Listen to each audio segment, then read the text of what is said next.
Help MythVision keep bringing you material by becoming a Patreon member, as well as PayPal. Like, share, subscribe, and comment.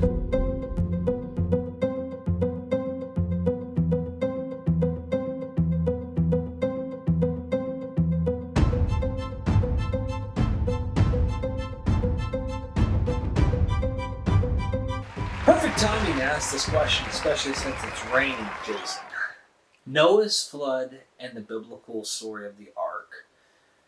For many centuries, if you will, scholars, especially since the Enlightenment, have recognized there's something going on here with the Noah's account and the Epic of Gilgamesh. But not only that, every culture in the world practically has a flood narrative account of some type of catastrophe dealing with a flood.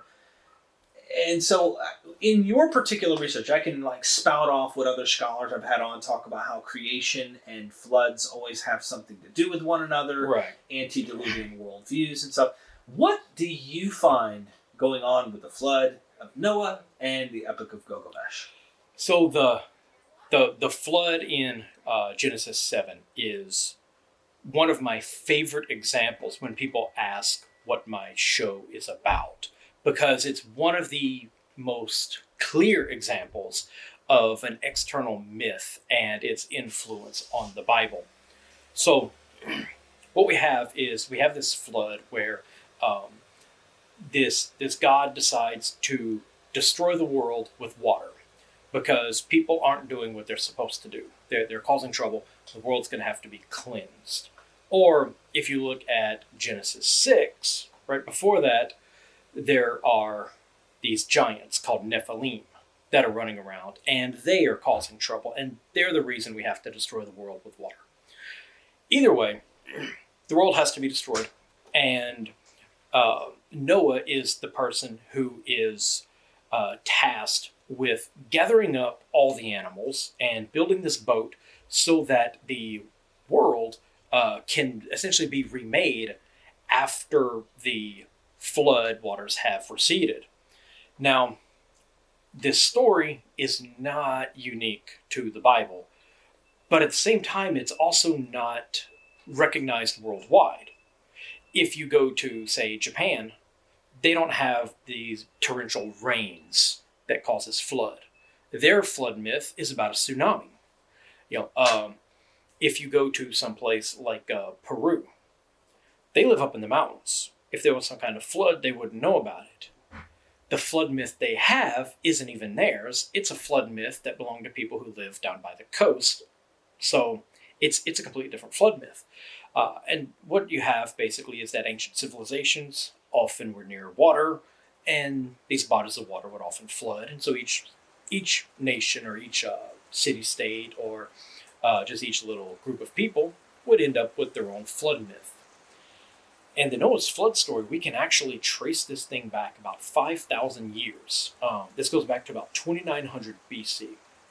And if you trace it back that far, we find not a myth, but an actual historic event. And so what happened was there was a city called Shuripak, Shuruppak.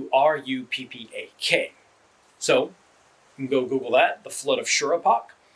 And what happened was this city on the Euphrates River, so this would be southern Iraq or northern Kuwait. I don't remember exactly which. But this city, 2900 BC, it floods. Rain further upstream causes the water to rise, floods the city about 22 feet deep. And since most people can't swim, a lot of people die. So, flash flood, a lot of people die, extremely tragic event, and it leaves a mark on their society. And from this, they develop a myth called the Myth of Atrahasis, Atrahas. And this Myth of Atrahasis is about a man who builds a structure, and he gets some people and a bunch of animals on it, and this saves these people from the flood. And this allows them to rebuild the world after the flood is over. Now, this story, it grew and it spread, and it evolved. And as it did, it became the story of Ziusudra. And the story of Ziusudra, it added on more details, and it spread further away from the city of Shuripak. And as it did, more details were added on, the story grew even more, and it eventually became the story of a man named Utnapishtim. That story grew a little bit more, and it spread a bit more, and eventually some people were collecting short stories. And they were taking a bunch of different short stories, primarily about a king named Gilgamesh, but some other stories as well, including the story of Utnapishtim and his flood.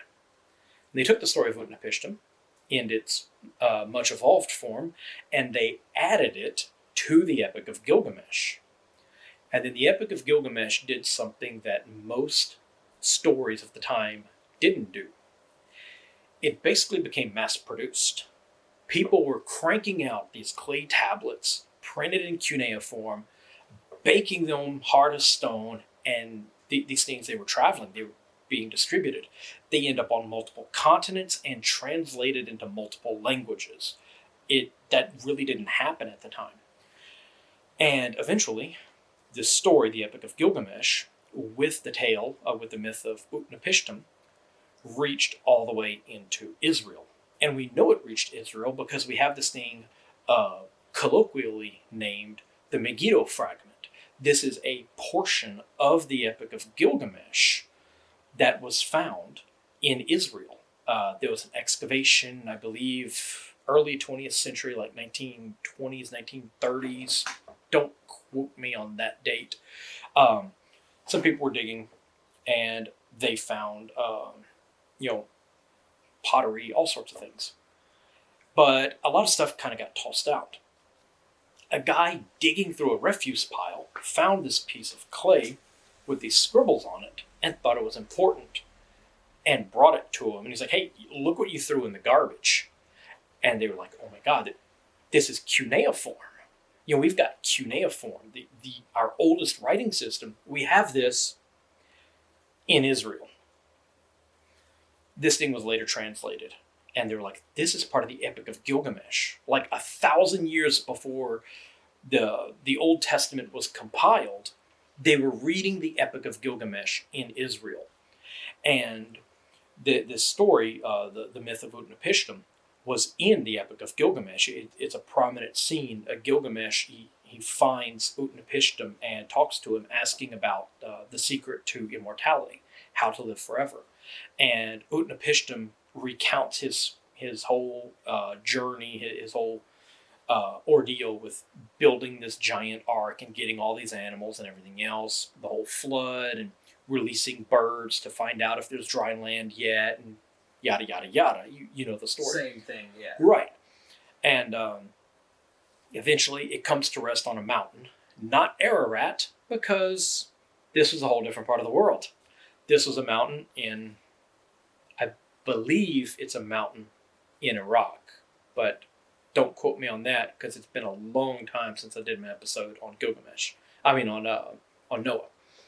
Anyway, this story is so similar that the first person to translate the story of Utnapishtim, he was translating this thing and he believed he was reading the oldest copy of Noah's flood anywhere on earth. And then he realized this was from a whole different culture, a whole different religion, a whole different people, an entirely different mythology, and it had nothing at all to do with the Bible. But then scholars realized it had everything to do with the Bible, because this was an older form of the story. And so I think in my episode 6 called Ark Encounters, I detail, I think, like 24 direct parallels in the same context, in the same order, from the story of Utnapishtim to the story of Noah's flood. So Noah's flood, the Noah story as we have it in Genesis, came from the story of Utnapishtim. And the story of Utnapishtim evolved from these earlier tales of Ziusudra and Atrahasis, and these stories were based on an actual historic event, a regional flood on the Euphrates River about 5,000 years ago. And in this flood event, the waters rose up about a little over 20 feet, and a lot of people in the city died. Now, we don't know exactly which flood, because there were several over the course of about 150 years. I think 3 or maybe 4. But there was actually, if I'm not mistaken, in one of these, they actually found a sort of almost like a watermark residue left on the walls of the city. And they're like, here's the height of this flood. And this is a detail that's in Ziusudra, it's in Atrahasis, it's in Utnapishtim. They all say that the flood was 15 cubits. They all give one measurement, 15 cubits. And so while we see all these details kind of growing and evolving and changing, and eventually it becomes a morality tale by the time we get to Noah, this one detail of 15 cubits or 22 feet, it remains the same. And we actually see that in the story of Noah, because it says that in the story of Noah, the flood waters rose up 15 cubits. And then it says over the highest mountain. Right. As if Yahweh guided the ark away from the Middle East, and he went all the way over to Mount Everest. And he said, Noah, I need you to get a rope with a weight and cast it over the side and take a measurement. And then he pings it back up and says, wow, this is 15 cubits. And Yahweh's like, good. And then he tows the ark all the way back to Turkey and deposits it on Mount Ararat. It's obviously not literal. Yeah, it's because they're talking about this flood of 15 cubits. But then they're doing like every story before it. They're making it a little bit bigger and a little bit bigger. And they're like, it's 15 cubits above the tallest mountain that we don't even know about. Which in the book of Enoch, they actually talk about like the 7 tallest mountains, and they're all within the Middle Eastern world. Right. And so according to them, the 7 tallest mountains on earth are around like, Israel and Turkey and Egypt and Saudi Arabia, and they don't even have one of the top 50. Is their very small worldview. I mean, they thought the world was only a few hundred miles wide, maybe 1,000. So, but yeah, that's what that story is. It's a historic event, a localized flood on the banks of the Euphrates, or it flooded a city on the banks of the Euphrates, that killed a lot of people. It left a mark on the culture, and from that, a myth developed. And then that myth grew and evolved, and it spread. And as it spread, it changed. And the hero, he also changed as it became adopted by different cultures. And so you have Atrahasis, and Ziusudra, and Utnapishtim, and eventually Noah. In the Noah, and I want to probe a little just to see if you have any insight on this, because you may or may not, and it doesn't matter if you do. I just figure I'd ask. I'll just make something up if I don't. Right? No. Noah's gets off the ark. They start back over again, and he's back into wine. He's drunk. Oh, yeah, he gets hammered. Is this anywhere in the Epic of Gilgamesh, and this uncovering of his nakedness and stuff, is that not there? Or is that not in that specific tale? It's been a while since I read Gilgamesh, which is a shame because I used to read it like about once or twice a year. I haven't read it in a couple of years. I don't think that scene is in Gilgamesh, the scene where Noah gets drunk and passes out, and then Ham comes along, or his sons come along, and they find him naked, and then Ham covers him up, and then Noah gets upset, and then he curses Ham's children, and so... and that's where you basically get the whole, curse of Canaan and all the rest. That, I think, is actually related to a completely different myth that involve... Amy Jill Levine has a lecture series you can get through Audible or the teaching company, the Great Courses, all about the Old Testament. And she talks. She actually talks about this, and there are these other Near Eastern parallels where you have this god, and it has, I think, like 3 children, and one of these children comes along, and while the god is asleep, castrates him. Yeah. And then he ends up like, cursing him or whatever. And these scholars, who are far smarter than I will ever be, numerous scholars have made this connection. They think it was originally a castration story. Even though Jews later, and they want to translate it as either he slept with his wife, or he could be an act of homosexuality, supposedly. Like, they've taken things and ran with... Right. It's almost like they're aware of the parallel, but they're avoiding that and they're like, we kind of don't... Okay, it's all right that he's kind of a drunken bastard, but we don't want him to be castrated. They do the same thing with Genesis 6, Sons of God. Like, I just watched... well, maybe they're not actually the sons of God. They're children humans. of Israel, Or they're Canaanites, or they're... Right. But numerous scholars, like I said, Amy Jill Levine and numerous others have talked extensively on this, and they're pretty well convinced that this was a castration story.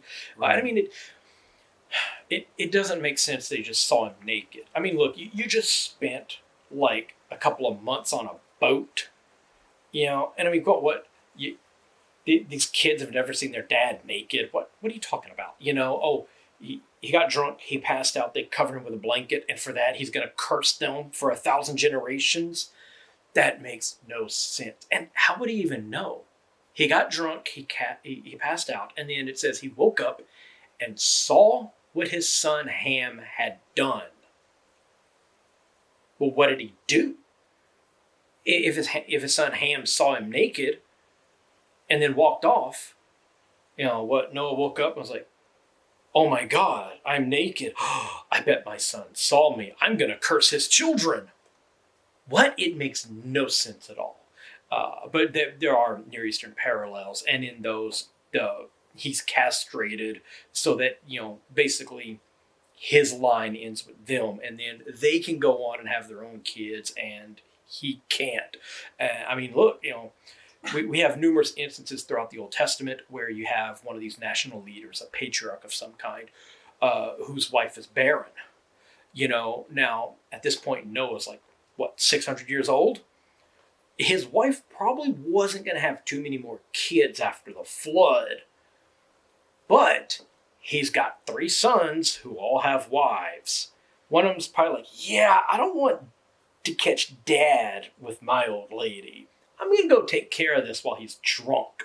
And I could see that as a way of historicizing this mythical tale of, I think it was Uranus, who was the one involved in the original myth. Go look that up. But yeah, there's a thing about the Old Testament by Professor Amy Jill Levine, and she goes into this in amazing detail. It's recommended reading for anyone who wants to understand the Old Testament. Yeah, I've emailed her, and she's declined coming on the show right now. So okay. I don't know if that's some 2 friends right now or not, but I have emailed her. She's a professor. She's probably quite busy, and she probably gets a million requests about this, especially because her stuff pops up on Audible all the time. Yeah. You know. Okay.